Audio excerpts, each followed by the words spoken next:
Est-ce que je suis la seule qui est étonnée quand un homme ne me tient pas la porte? Je vais vous parler d'un problème de couple auquel sont confrontées beaucoup de femmes. Vous savez, un truc qui m'énerve chez les hommes, c'est que en fait, ils veulent rentrer dans notre tête. Les filles, cultivez le manque dans vos relations. Nouvelle vidéo, nouvelle réalité. Ce que tu vas voir ici, c'est du brut et du concret. Alors c'est parti. Je vais vous parler d'un problème de couple auquel sont confrontées beaucoup de femmes. Énormément de copines autour de moi qui ont ce problème-là, je l'ai moi-même vécu. C'est en particulier valide dans les couples où la nana est une nana très déterminée, qui a une personnalité un peu de leaduse, qui sait ce qu'elle veut, etc. Ce genre de nana, comme moi par exemple, donc comme toutes mes copines également, nous nous retrouvons souvent avec des hommes gentils. Et paix à leur âme, c'est-à-dire que ce sont des hommes gentils, c'est génial. Ce sont des hommes qui sont confortables avec une fille qui sait ce qu'elle veut, qui aime décider, qui aime choisir les endroits pour les vacances, qui aime choisir les endroits pour les restaurants, qui aime lui faire découvrir des trucs et tout ça. Et lui, il peut être un petit peu plus passif dans sa dynamique, dans son attitude. Donc vous sortez avec Roberto, qui est plutôt passif, vous êtes plutôt leaduse, hyperactive, etc. Et au fur et à mesure de la dynamique, il y a souvent un changement qui s'opère, c'est-à-dire que souvent vous emménagez ensemble, par exemple, ou alors vous décidez d'avoir des enfants, vous décidez qu'il va y avoir quelque chose dans votre vie de couple qui va amener plus de responsabilités. Et à ce moment-là, vous vous rendez compte que vous commencez à fatiguer, vous, la femme. Vous commencez à fatiguer parce que c'est toujours vous qui prenez les décisions. Et finalement, il se repose un peu sur vous pour toutes les décisions. Mais vous étiez OK avec ça au début. Bien sûr, sinon vous ne serez pas sorti avec lui. Mais au bout d'un moment, vous commencez à fatiguer. Vous voyez ce que je veux dire? À ce moment-là, qu'est-ce qui se passe? Vous voulez qu'il prenne plus d'initiative. Donc vous allez lui dire, Roberto, j'ai besoin que tu prennes plus d'initiative, j'ai trop de charge mentale, je suis fatiguée et tout. Roberto est un homme gentil, n'est-ce pas? Donc Roberto va prendre plus d'initiative. Il va travailler sur lui, il va vous proposer un pique-nique le dimanche. Il va vous proposer de cuisiner du risotto mardi. Voilà. Donc c'est super. Sauf que lorsqu'il vous fait ces propositions, ces nouvelles initiatives, vous vous rendez compte que ce sont des choses que vous n'avez pas envie de faire ou qui vous plaisent pas. Donc en fait, le risotto, ça n'a jamais été votre délire. En fait, vous n'avez jamais aimé les pique-niques et vous aimez que un peu les trucs que vous proposiez au début. Vous voyez, mais quand il propose un peu la flemme. Donc oui, c'est gentil Roberto, mais finalement... Et donc lui, il commence à se sentir mal. Commence à se dire, en fait, t'es jamais contente, tu veux que je prenne plus d'initiatives, mais quand je prends des initiatives, ça te va pas. Donc, qu'est-ce qu'on fait? J'ai compris, les filles. J'ai compris pourquoi ça marche pas. En fait, le Roberto, là, que vous avez choisi dès le début, comme c'était toujours vous qui preniez les décisions, vous n'avez pas vraiment regardé quels étaient ses goûts. Lui, il vous fait confiance à 100%, il trouve que vous êtes une nana géniale, que vous proposez toujours les meilleurs restos, les meilleurs voyages, etc. Donc, comme il suit, et que ça vous allait, vous connaissez pas vraiment Roberto, en fait. Vous savez pas vraiment quels sont ses goûts, qu'est-ce qu'il aime faire, qu'est-ce qu'il, lui, il a à vous offrir. Qu'est-ce que lui, il a à vous faire découvrir? Et quand vous voulez enfin que cette dynamique change dans le couple parce que vous êtes épuisé, vous vous rendez compte que ça ne vous plaît pas. Voilà. Et là, j'ai envie de dire, les filles, il n'y a presque pas de solution à ce problème. Je veux dire, c'est sa personnalité. Ce qu'il vous propose, c'est ce qu'il a en lui. Il ne va pas changer pour vous, il ne va pas changer ses goûts pour vous. Donc, vous êtes un peu dans une impasse à ce moment-là où vous dites, en fait, qu'est-ce que j'aurais dû faire? Qu'est-ce qu'on peut faire? Même quand il fait des efforts, ça ne marche pas. La seule chose que je peux vous conseiller, les filles, c'est de choisir dès le début un homme dont vous aimez les goûts. Et de vous laisser plus porter dès le début dans votre prochaine relation. Si ça marche pas avec Roberto, la prochaine fois, dès le début, laissez-le choisir le restaurant de votre premier date. Laissez-le choisir la destination de votre voyage et regardez si ça vous plaît. Regardez si les hôtels qu'il prend, ça vous plaît. Regardez si les trucs qu'il choisit, c'est votre délire. Et comme ça, dès le début, vous aurez une dynamique plus équilibrée où vous pouvez tous les deux vous faire découvrir des choses. Mais sinon, je vous assure que c'est une impasse et c'est quelque chose auquel les femmes qui sont très leaders, très déterminées, etc. se confrontent très souvent dans leur vie. Je parle de mon expérience. Donc faites-en ce que vous voulez, je sais que ça pique un peu, mais c'est ainsi. Elle a choisi un homme qui suit, sans jamais s'intéresser à ce qu'il aime. Résultat, elle ne le connaît pas et lui reproche ensuite d'exister. À son crédit, elle ne l'accuse pas, elle dit que le problème vient d'elle. Conseil pour les hommes.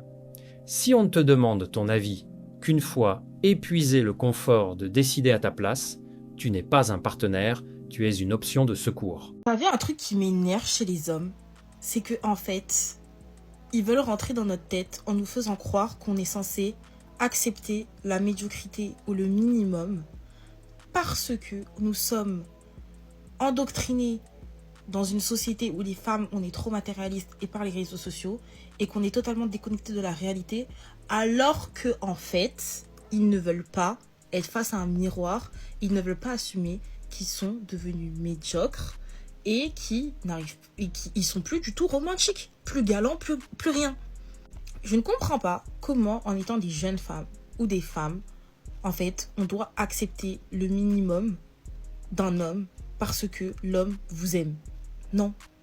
À partir du moment où vous êtes avec un homme est censé être un plus dans votre vie. Ça veut dire que sans homme, si vous êtes bien, que vous vivez bien, que vous faites vos sorties, vos trucs dans le niveau que vous êtes, votre niveau ou bien le niveau de votre niveau, enfin bref. Si un homme il vient pas dans votre vie pour vous apporter la même chose ou plus et que il vous diminue, ça ne sert à rien. Et les filles, enfin les femmes, les femmes, en général, le seul problème c'est que quand par exemple il y a de l'amour, on a tendance à être aveuglé par l'amour et le potentiel qu'on voit chez les hommes. Sauf qu'en fait, le potentiel là, s'il n'est pas présent, s'il n'est pas là, ça ne sert à rien. Déjà, prenez des hommes, d'accord, qui sont généreux. Parce qu'un homme qui a son argent, que ça soit son argent de poche, alterne, tout ce que vous voulez là, s'il a, et qui vous donne avec ce qu'il a, et qui c'est déjà énorme pour ce qu'il a, déjà quand il aura l'argent, il va vous donner encore plus. Parce que des hommes qui ont de l'argent là, ou des filles, des mecs qui... Il y en a beaucoup même. Malgré tout, il y en a beaucoup. Mais c'est pas pour autant qu'ils vont vous donner l'argent. Voilà. C'est pas tous les hommes qui vont dépenser pour vous, hein. Déjà, c'est un fait. Mais quoi qu'il arrive, faut arrêter d'accepter la médiocrité des hommes. Et ça, la médiocrité des hommes, elle est dans toutes les classes sociales, hein, confondues. Les hommes veulent vous faire croire que faut accepter le minimum, qu'il faut pas être matérialiste, que c'est l'amour qui prime, et que nanana, et que nanana, et que nanana, et que nanana, alors qu'en fait, non. Si un mec, ok, il t'aime, mais qu'il n'y a pas de romance, il n'y a pas d'action, il n'y a pas de date, il n'y a pas de sortie, il n'y a pas de cadeau, il n'y a pas de surprise, il n'y a rien, moi, je ne sais pas à quoi sert la relation. C'est juste un plan cul, finalement. Ou bien un ami. Enfin, pour moi, c'est ça. Et quand bien même ta go se fait draguer, ou que, en gros, après, on va dire que les femmes, machin, mais après, il y a des hommes qui s'étonnent que des filles se font draguer. Mais c'est normal parce que tu ne sécurises même pas ton périmètre. Tu sécurises pas. Vous voulez des femmes dévouées, fidèles, qui sont bien, qui sont trucs, mais vous faites rien pour les garder, pour qu'elles soient bien là où elles sont. Je comprends pas. Quand un homme, il voit que la go, là, elle a pas le temps pour toi, parce que t'es là, tu la fais sortir, tu lui couvres, enfin, tu lui donnes de l'amour, ok, t'es fidèle, tu lui donnes de l'amour, tu la fais sortir, tu lui fais des cadeaux, bref, franchement, t'es là, t'es présent, t'es un copain, tu sers à quelque chose, t'as un mec, t'as un mari, j'en sais rien, tu sers à quelque chose. En face, je crois vraiment que même s'ils vont essayer, mais ils vont se dire, putain, en face, franchement, c'est chaud, quoi. Théma, le gars, il fait quoi? Mais quand il y a des mecs qui font rien, ils ont des go, vous voyez des couples, les meufs, c'est des bombes atomiques. Déjà, elles ont tout. Elles ont tout. Elles ont rien à envier à l'homme. L'homme ne sert strictement à rien. Mais elles restent parce qu'elles aiment le gars, elles aiment le clochard. Et que le clochard fait rien pour elles. Et qu'elles restent comme ça. Mais moi, je me dis, mais ces hommes-là, frère, sois pas choqués si un jour on vient voler ta go, en fait. Parce que tu l'as bien cherché. Et le pire, c'est que malgré tout, les hommes n'arrivent même pas à les voler parce que les filles sont trop fidèles. Et que du coup, elles vont jamais aller laisser le clochard. C'est ça. Tout ça pour dire que faut arrêter d'accepter la médiocrité. Que l'amour, ça se mange pas. Et que pour moi, je trouve que on est trop jeune pour se dire on reste avec un mec parce qu'on l'aime. Je reste dans cette relation parce que je l'aime. Et je vous dis pas de vagabonder de relation en relation, c'est pas ce que je suis en train de dire. Je suis juste en train de dire que ça sert à rien de rester, de donner de l'énergie dans une relation qui n'est pas une relation pour moi. C'est juste un mec qui est là, quoi. Parce que donner de l'amour, ta mère, elle peut te donner de l'amour, hein. Ton père peut te donner de l'amour, tes frères et sœurs peuvent te donner de l'amour, tes amis peuvent te donner de l'amour. Donc, voilà. Mais si ce que tu dois faire avec ton gars, il sait pas faire, ça sert à quoi? Ça sert à rien. Autant rester seule, les filles. Carrément, je vais juste prendre l'exemple de la Saint-Valentin. À partir du moment où la Saint-Valentin, là, mais que votre mec travaille, c'est différent. Mais si votre mec, il travaille pas, qui vous a rien fait, qui vous a fait aucune attention, aucun cadeau, aucun bouquet, aucun date, aucun rien du tout, et que vous allez même pas vous voir, moi, je suis désolée, hein. Juste ça, c'est un motif de rupture. En fait, c'est un exemple, mais juste pour vous dire que c'est des motifs où qu'est-ce que vous faites dans une relation si c'est pas pour kiffer, si c'est pas pour lover, en fait. Ça sert à rien. Genre, fuyez. Restez seul. Et c'est pas très grave d'être seul. Un homme qui ne fait aucun effort, aucune présence, aucune attention, ça n'apporte rien. D'accord. Et ça vaut dans les deux sens. Le problème, c'est la conclusion. Si un homme ne se démène pas assez, elle prévient qu'on viendra lui voler sa compagne et qu'il l'aura cherchée.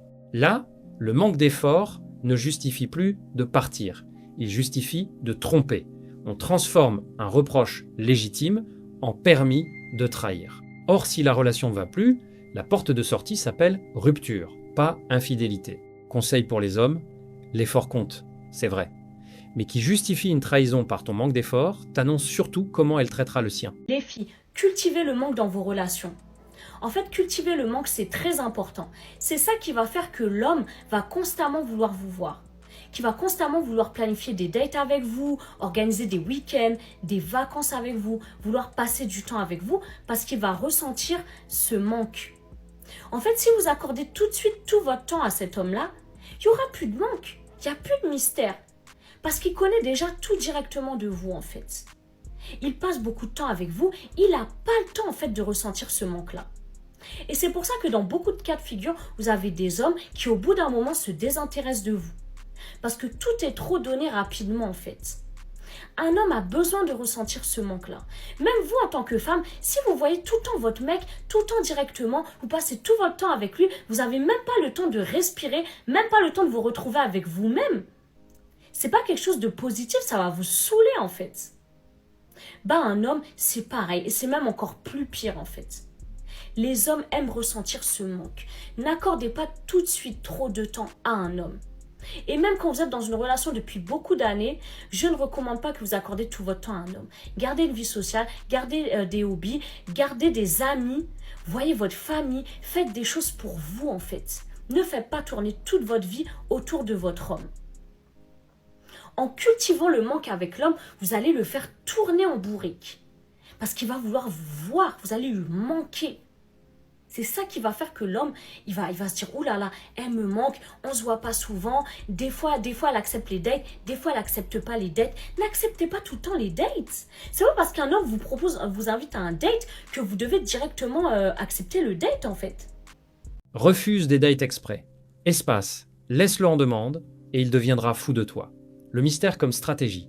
Le point qui coince, c'est pas construire une relation, c'est piloter la perception de l'autre. On ne demande pas ce que tu ressens, mais quel effet produire, et le procédé est le même que celui qu'on reproche aux hommes joueurs, le chaud et froid, la disponibilité dosée, un calcul reste un calcul, peu importe qui le fait. Ce qu'on obtient par la tactique se perd par la tactique. Conseil pour les hommes, si tu sens un dosage savant de disponibilité en face, ce n'est pas du mystère, c'est un script. Cherche quelqu'un qui a juste envie de te voir. Est-ce que je suis la seule qui est étonnée quand un homme ne me tient pas la porte? Ça m'étonne vraiment. C'est fou comme maintenant il y a deux types d'hommes dans la société qui sont bien distincts. T'as ceux qui tiennent la porte aux femmes et t'as ceux qui ne tiennent plus la porte aux femmes ou alors qui ne l'ont jamais tenue. Je rappelle, quand je dis tenir la porte, ça veut dire t'es devant une femme, elle est dans ton dos du coup, tu ouvres la porte, tu lui tiens et tu la laisses passer devant toi. C'est ça, tenir la porte. C'est pas retenir la porte quand t'es dans le métro, que tu passes et que tu la retiens pour la personne derrière toi. Ça, tu le fais à tout le monde. Mais faire passer quelqu'un devant toi alors que la personne était derrière et lui ouvrir la porte, ou alors ouvrir la porte à une personne qui est devant toi, ça, tu le fais aux femmes et c'est la galanterie. Et ces règles de savoir-vivre, de galanterie, ce sont des règles qui se perdent de plus en plus. Et c'est vrai que je remarque les hommes qui le font encore. Je me dis, bravo monsieur, c'est bien, il y a encore de l'éducation. Et ceux qui ne le font plus aussi. C'est-à-dire, je les juge pas, je me dis pas, dis donc, la personne n'est pas galante. En revanche, vraiment, je le note. C'est ni négatif ni positif, mais je me dis, un de plus qui ne fait plus ça. Je sais dans les commentaires qu'il y a des mecs qui vont dire, ouais, mais vous voulez tout diriger les femmes, du coup, le féminisme à gâcher la galanterie, tout ce que vous voulez. C'est pas, je parle pas du tout de ça là, je suis juste en train de dire, en tant que femme, on le note. En tout cas, les femmes élégantes qui ont les codes ou les bonnes manières, le notent, sachez-le. Donc si un jour vous voulez séduire une femme élégante, commencez par être galant, vraiment. Parce que ça fait vraiment la différence. Je sais pas quelle boucle d'oreille je mets avec cette tenue. Vous voyez, j'ai un petit pull vraiment basique que j'ai acheté en Italie. Il est tout chaud, tout fin. Et j'ai cette petite jupe mage que j'aime beaucoup. Je vais mettre des bottes blanches avec haute. Et en boucle d'oreille, j'hésite entre ça, que j'aime bien, je trouve ça très joli. Et ça, qui c'est pas du tout la même chose, mais ça a sorti à ma... Ah non, c'est pas assorti à maman. Bon écoutez, je ne trouve pas ma deuxième boucle d'oreille, c'est pas grave, je vais mettre mon petit double C. Ça reste discret, c'est joli, j'aime bien. Donc bref, j'ai juste partagé cette petite pensée avec vous. Qu'est-ce que vous en pensez vous? Et il y a d'autres trucs que je remarque. Quand t'es hyper chargé, les hommes qui ne te proposent pas d'aide. Alors je parle pas forcément dans le métro, c'est pas un devoir que les hommes t'aident à porter une valise lourde ou quoi que ce soit, quoique ça m'étonne aussi beaucoup. Mais par exemple dans des lieux où tu connais un peu les gens et que t'es ultra chargé et que personne te propose de te débarrasser un peu de poids. D'ailleurs même moi je le fais pour les femmes, je ne laisse jamais une fille surchargée, je propose toujours d'aider. Et il y a de plus en plus d'hommes qui ne proposent aucune aide, comme s'ils avaient la haine en fait des filles. Et du coup ils les laissent se démerder pour tout. Alors que l'aide, parce que là on n'est plus sur de la galanterie, on est sur de l'aide pure. Ça devrait être ok d'aider n'importe quel être humain en fait. Voilà, ça me fait un peu peur. Mais récemment j'ai rencontré des gens, j'étais à une soirée, et j'ai un peu parlé de ça parce que j'étais assez choquée sur mon dernier TikTok, enfin c'est pas le dernier d'ailleurs, mais sous un TikTok dans lequel je parle de la galanterie dans la rue le soir quand t'as une fille en panique qui vient te voir et qui te demande de l'aide et que t'es un homme. Et j'ai beaucoup eu de commentaires très très négatifs par rapport aux femmes en disant oui bah moi je la laisse mourir sous mes yeux, y a pas de souci. J'ai parlé récemment à une soirée avec des jeunes hommes qui m'ont dit mais en fait les hommes galants, bien élevés et tout ça tombent pas sous ce type de vidéo là parce qu'ils sont pas targetés. Mais évidemment qu'on est d'accord avec toi et que c'est normal et ça m'a un peu rassurée. La galanterie qui se perd. Elle le constate honnêtement, sans l'exiger, et c'est justement le bon cadrage. Le point qui compte, la galanterie n'est pas une obligation, c'est un geste offert.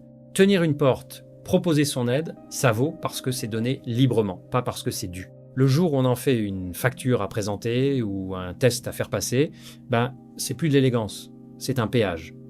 Un homme galant l'est par caractère, pas par soumission à une attente. Conseil pour les hommes, sois galant parce que ça te ressemble, jamais pour passer un examen.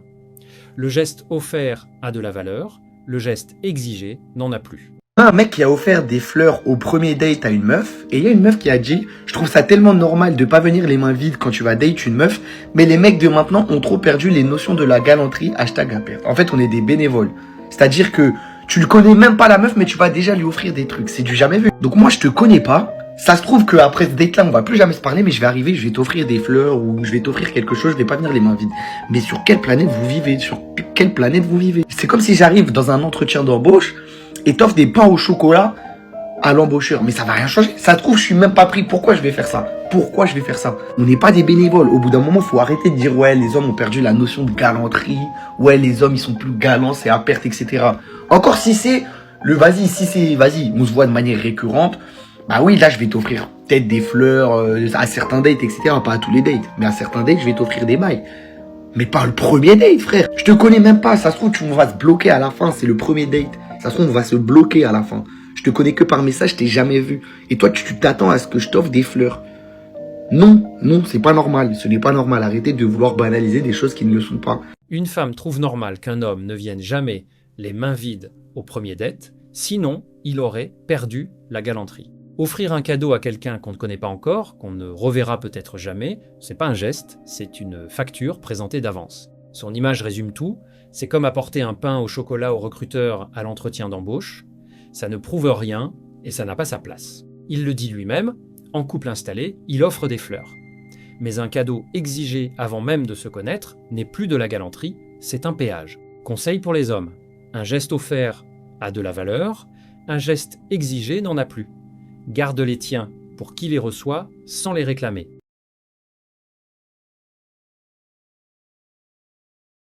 Si cette analyse t'a parlé, alors ne bouge pas. La vidéo qui s'affiche à l'écran en ce moment va sûrement te plaire.